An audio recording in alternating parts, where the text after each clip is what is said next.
Alright guys, what's going on? So this is just going to be basically my gear. I'm going to go through what I use, kind of why I use it, that sort of thing, and what I found to be helpful. So I'll start off with the gun. As you know, I use a P320, Gray Guns P320 Lockwood. If you haven't seen the review on that, I haven't actually done one, come to think of it, with the upper the way it is now. I did one a while back of the black slide, kind of like that one. I actually got them in here. But there's definitely some differences, subtle differences, and then some obvious ones as well with the slide serrations and the cuts up top, and of course the logos. But long and short of it, it's a 4.7 inch bull barrel 9 that's hand fitted at the Gray Guns team down there, Keith, Jordan, and Bruce, of course. They hand fit each slide to barrel. So you're getting a semi-custom pistol out of it when you order one of these. And if you already have a 320, you can convert it just the same and run whatever loader you want. I use, so getting into that, so that's what slide, this is obviously dirty. I don't clean them often enough, that's for sure. But getting into what I use for,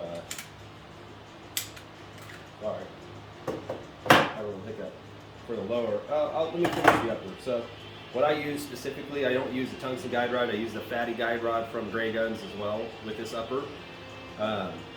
And I use a 14-pound spring.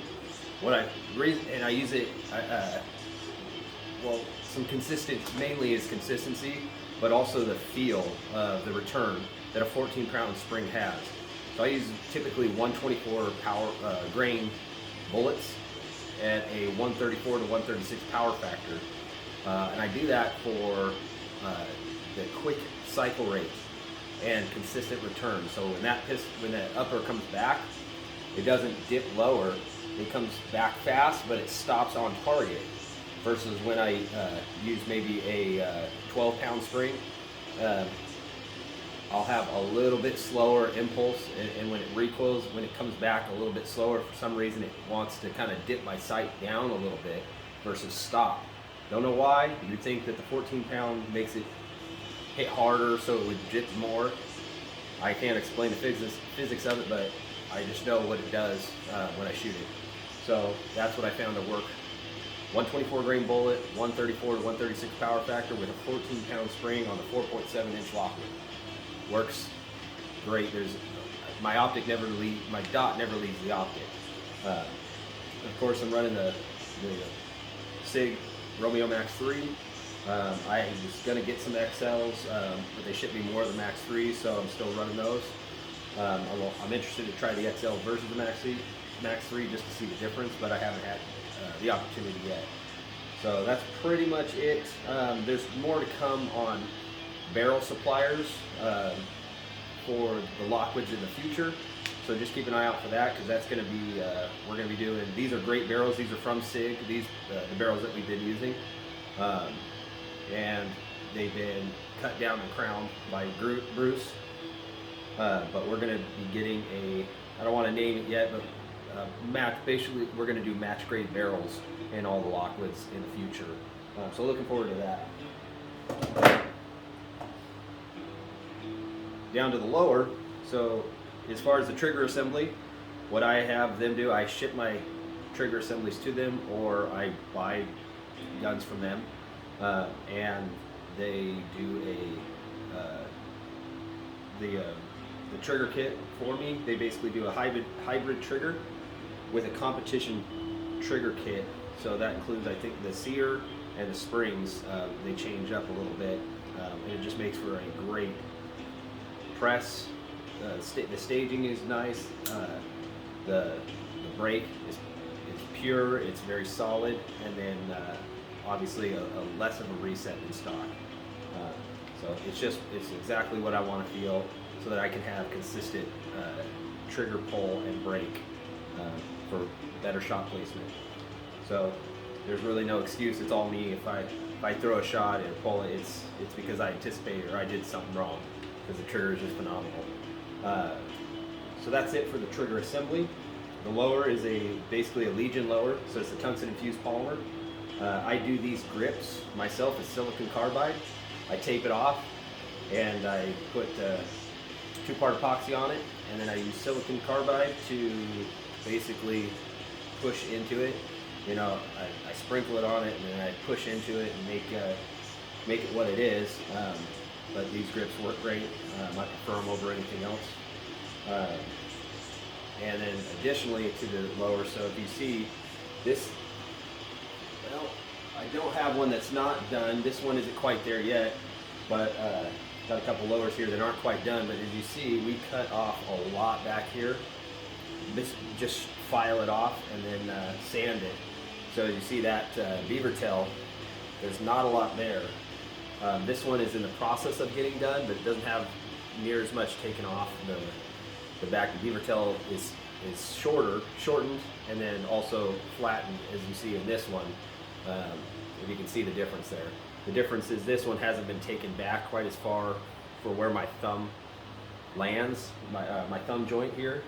It kind of lands on that, so I took it back all the way a little bit further, and it just frees up right back here a little bit more, so I can get a bigger. It's very small, but it's noticeable in my hand. Kind of a higher purchase on the back of the pistol there. It's just more comfortable, especially if you're doing a wrist above shoulders draw and coming down on the gun. You don't have that big beaver tail in the back to contend with to try to get your webbing over. So that's why I do that. Moving further, so the two other features, basically the takedown lever and the mag release. I use a Line Tactical. These are basically miniature gas pedals. And I wasn't a fan of gas pedals, and I still can't use them on like an open gun. They put my thumb in a bad position, but the way this one is designed, it's just slightly canted, like at a 45, as you can see. And I'm able to grab on this. I was doing this with the takedown lever anyways. I would use it as an index and kind of put some pressure on it. The problem I was having with other takedown levers that kind of emulate this is I would put side pressure. It wasn't it wasn't down, it was actually into the gun. So my shots would end up going up and to the right a little bit. And so I wasn't having that consistent straight up and down recoil that I'm looking for, or the muzzle flip. So this allows me to put good pressure straight up and down. And what I actually do is I pinch my thumb and my index finger, or my pointer finger, together. So I grab the bottom of the trigger guard with my weak hand and my thumb, and they actually just pinch together like so. So that actually mitigates any muzzle flip I get. Not that it had much in the first place. I don't think it's not a necessity, but it's definitely nice to have. And if nothing else, it's a good index point for your hand to go to. You know you're in the right spot. And you can get there, I think, quicker by having that, especially during a mag change or anytime you re-establish your grip. The mag release here, the difference in this, besides the obvious grooves, which are very nice to get that feel for and know that you're on it. It's raised a little bit, so it's slightly extended than the stock one, but it's also, if you see, I don't think I have a stock. Oh, here's a stock one. So a stock one has grooves on it as well. These grab a little bit more, kind of like 1911 serrations a little bit. These ones, they're not bad at all, but they're just a little bit more slick than the Align Tactical. But what they also did, what I really like, is they moved the main pad portion up above it. So as you can see, it's got a paddle almost up, and then this bottom half doesn't exist. And that's so that when you wrap around like that, you don't accidentally hit the mag, or you're not feeling the mag, or it's not in the way when you try to hit it with your thumb if your thumbs are long enough. So when you have that, which isn't, again, not bad, these are just little things that I found that I like, that little tweaks that work better. But now I can't even get my finger up to it. And then I can even reach it easier, obviously, because it's slightly extended. So I think that's as far as it goes with the gun. yeah, that's all the modifications I do. Mags, I use essentially two. I use the 17 rounders, and I either use, it's Taylor Freelance makes them for gray guns, but they sell them on gray guns and they laser engrave them for you. These brass base pads that add a lot of weight. I'm not sure the exact amount, but they add a lot of weight, so it helps that mag get out of your gun quicker. And I like the feeling of the weight when I grab that mag. You know, it's not something that I throw around a whole lot because it is heavier. It's almost easier to manage, just like we like having a heavier gun to mitigate recoil, and it sits more still in the hand while shooting. Kind of the same thing when you're doing a reload with these. And again, these are just little things. I don't think any of it is a must-have to make or break you, whether you're going to go for GM or not or something like that. But they're nice. They're definitely nice. And then the other one is, of course, Henning Group. He makes a great magazine. It's a little bit more intuitive, a little bit easier to take the extension off and on. You can just, if my fingernails are long enough, you can just fingernail it off of there. I don't think I have long enough fingernails, I just cut them. But you can pretty much just take them off in the field. Those require a Allen wrench. The Taylor Freelances do. They require an Allen wrench. And these, like I said, I don't know if I can get it with my fingernails. Nope, I can't. So these pretty much, you're done. So easy cleaning for those. So I really like what Henning makes too. These are just aluminum. They're not added weight. I don't know if he's going to do that yet or not, but I wouldn't be surprised if he adds that to his collection in the future. He goes back on. So that's it for mags.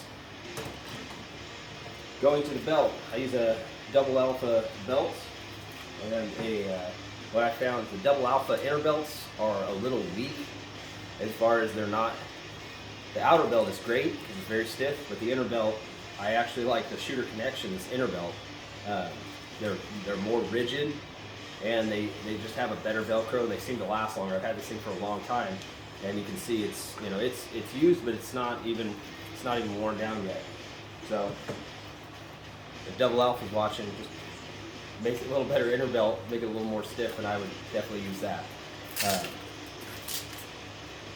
But the outer belt, Double Alpha. Then I use, I'm not sure what brand that is. That's just an extra magnet to have for unload, choke clear stuff, or maybe something tricky on the table start where everything's unloaded and you just want a mag. Maybe you grab your gun, grab a mag, load it, and you bump it because you only need one. I might just bump it with that to suck the mag to it, stage it. Who knows? I haven't done it, but I practiced it. It works, so it's there. The mag carriers, again, dummy rounds. The mag carriers are by Henning Group again, and these are the new T900 magnet mag pouches. These are fully articulable, so you can make them bullets out, bullets forward, or any variation in between. You can cant them every direction, so make it exactly what you want. So when I do a reload, it takes some time to set up, but it's very worth it. I would drop my hand from my gun, put it down to my belt where I wanted it, and then I just adjusted it until it was exactly where my hand naturally went. So I didn't have to keep my hand like this to align with my body like these mag pouches do, the CR Speeds. These I can kick out a little bit so I have a natural fall to the magazine. It's intuitive, and just one less step. Well, two less steps because now it's intuitive. But the other thing that's cool about it, if you haven't seen my review video, is when I grab it, I don't have to slide it out anymore. Now I just come straight off. So it's just one less movement to the reload, and really the slowest part is making sure you pause slightly on your way back into the mag well, because sometimes your mag can't drop out fast enough because of how fast you can get these off your belt. So very cool. I run two of those, and then after that, for safety and just for retention, just in case I lay down, go prone, or run by a wall and do manage to knock one off, which I haven't had an issue with yet, but it's bound to happen with magnets, is the CR Speed, the Kydex. I don't know what, we've all seen these, so they're great mag pouches. Haven't had an issue with them ever. I've broken one, but that's because I basically jumped down on my side in an area match to get prone, or I didn't go prone, I went to my side, and I just basically flayed out on my side and landed on right on the mag pouch and cracked it. But that's just because I'm 220 pounds. Nothing wrong with the mag pouch, it just is what it is. But anyways, what I also do on the inside of those ones is, you see the hitting group has that small retention, so I don't do it to those, but I add Velcro to the inside of those to give more connection to the inner belt. So it just makes it more secure and makes it more rigid. So last two things. We'll start with the holster hanger. It's a hitting group, the T1000, the new one out that I think a lot of people are getting right now. They're definitely interested in, if not. Also fully articulable to what cant you want your gun to be in from the drop. So again, take some time to set up. It's worth it though to put it in the exact position you want. So I have mine actually sitting more forward from my hip, the weight, because I can articulate it that way, and then tilted a little bit more forward, but it's also in line with the target. When I draw the gun, it comes straight up to the target. Yeah, some cool, you want to get those pads. Those pads are, I think they're just an option, so you can add them. I'm not sure what they cost, but they're definitely worth it. They make it a little more comfortable as that gun rests on your hip all day. But great, I have a review on that specifically if you're interested in that. Then lastly is my GX Products holster, Kydex holster from Lake. He does amazing work. Again, I've used it a ton.